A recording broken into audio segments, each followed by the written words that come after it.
I don't know what prison guards do to their charges inside the walls of the prison, but the terror it induced was palpable and unforgettable.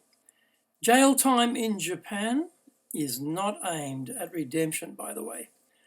The purpose of the entire experience is punishment, and that is a big difference from many Western countries.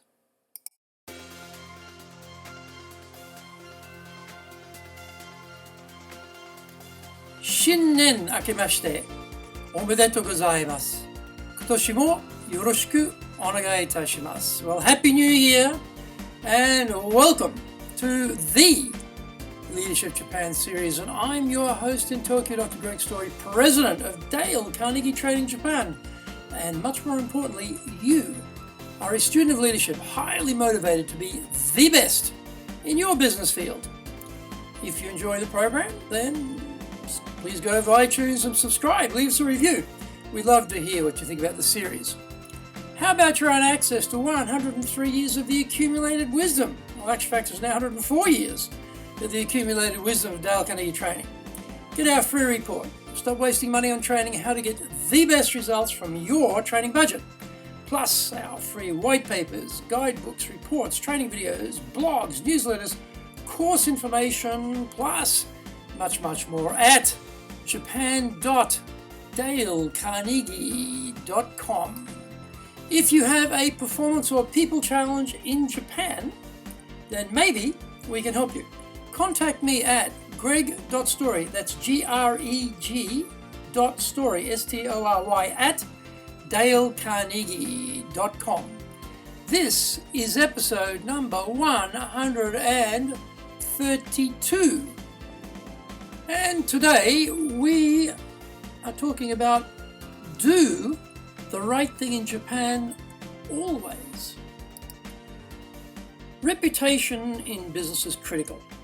Being honest, law-abiding, and treating business partners in a fair manner is the best policy for enhancing a reputation. Japan is a hard place in which to get into trouble, but that doesn't stop some from trying. The obvious thing to avoid is crime. You're probably thinking, well, this is not an issue, and hopefully you are correct. Surprising things happen though. I had met a fellow Aussie businessman socially when I was Consul General in Osaka, and the next time I saw him was in the pokey. As a word of caution, those unfamiliar with how consulates work might imagine that their government is somehow going to get the loved one out of jail.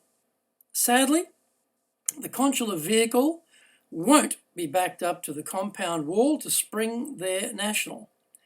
All embassies will do is make sure you are treated equally under the law and inquire whether you would like to let your family know you are now a jailbird in Japan.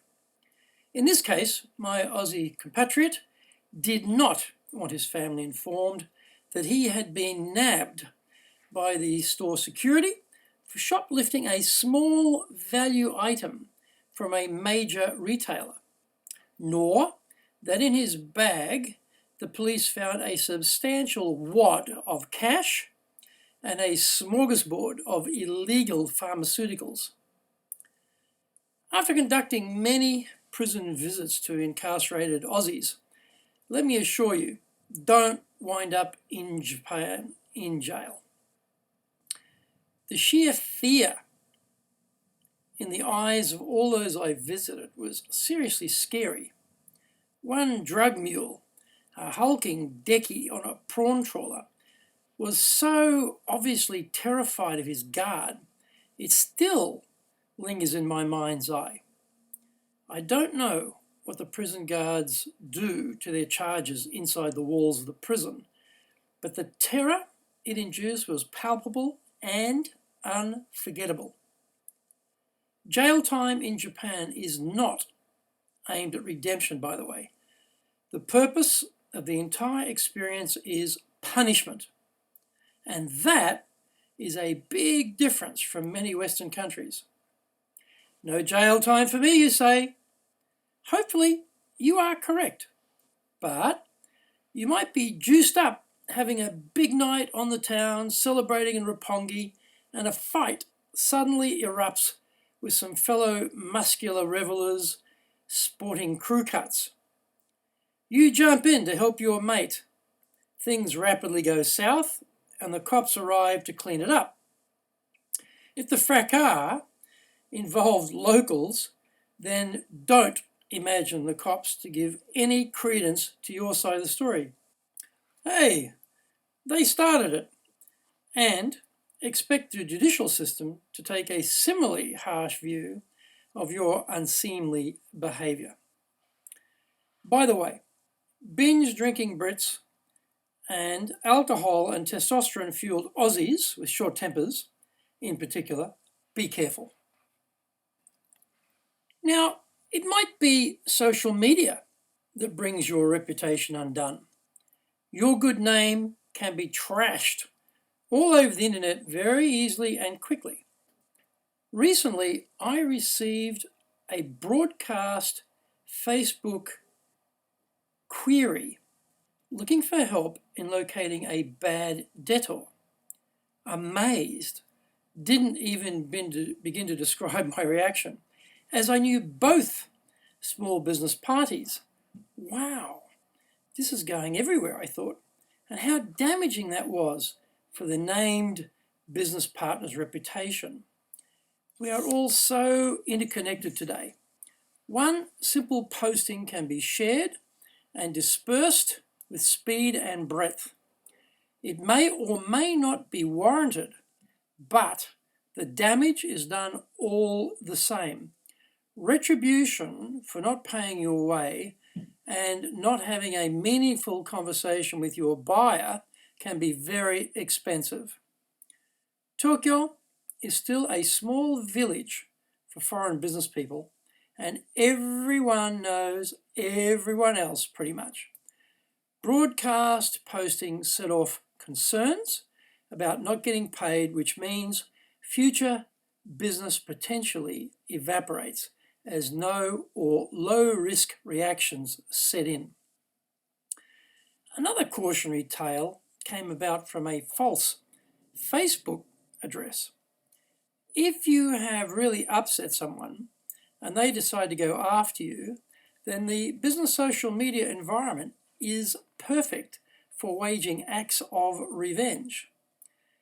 The Facebook posting looked like it was real, had a really intriguing tagline, and took me to a fake site where the dirt was piled high.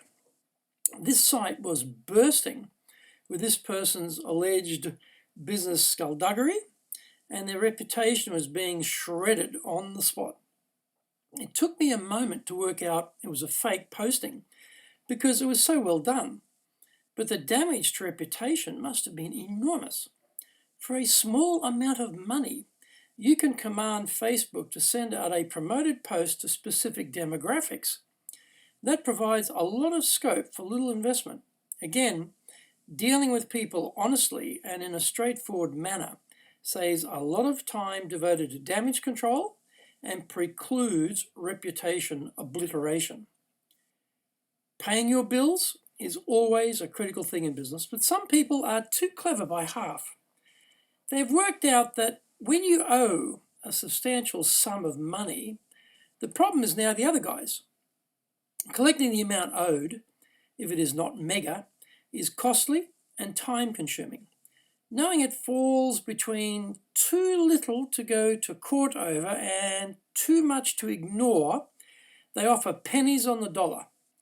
In this circumstance, getting something back seems better than getting nothing, and you don't want to waste a lot of management time on this bad debt from a bad guy. So, their trap is sprung, and you get paid only a pittance of what you are owed. This is painful. The perpetrator's immediate issue around cash flow may be removed, but the long-term damaged reputation is not so easily unwound. Caveat emptor is always a popular policy in choosing business partners, and due diligence is a compliance must these days. People check us out on Google and business social media before they do business with us when the amounts are substantial. It may take years to recover from a blow to one's reputation, and the internet leaves a trail for all future business partners to see. A heavy price will be paid at some point, and invariably at the worst possible time. Again, this is a small foreigner village in many ways, and word gets around. Sticking smaller suppliers with 60 to 90-day payment terms is a favorite for some of the larger players. The irony is that the people who need free credit the least extract it from those who need prompt payment the most. Why do listed companies worth billions stick it to small, medium business enterprises? Presumably, when you take all the creditors together and bundle up the total amount owed and push payment back another extra month, the additional interest on that total amount and the cash flow flexibility is worth it. In business and life, might may be right, but it does take the sheen off the brand and the firm's reputation. As a small business owner, I find this stiff the small guy routine happens way too often. Basically, when you're in my position, your choices are few if you want their business. But it does leave a bitter taste in your mouth and a negative view of these brand name companies' ethics. So, what do we take away from this discussion? As we know, Japan is pretty amai or indulgent with foreigners. However, let's not get sucked into a false sense of security. Jailbird time here is no joke, so just don't take the risk. Treat business partners with respect. Pay your bills or come to a mutually acceptable arrangement. Don't try and dud anyone. You'll be generating enemies with powerful tools at their disposal. Social media is an instant killer of reputations.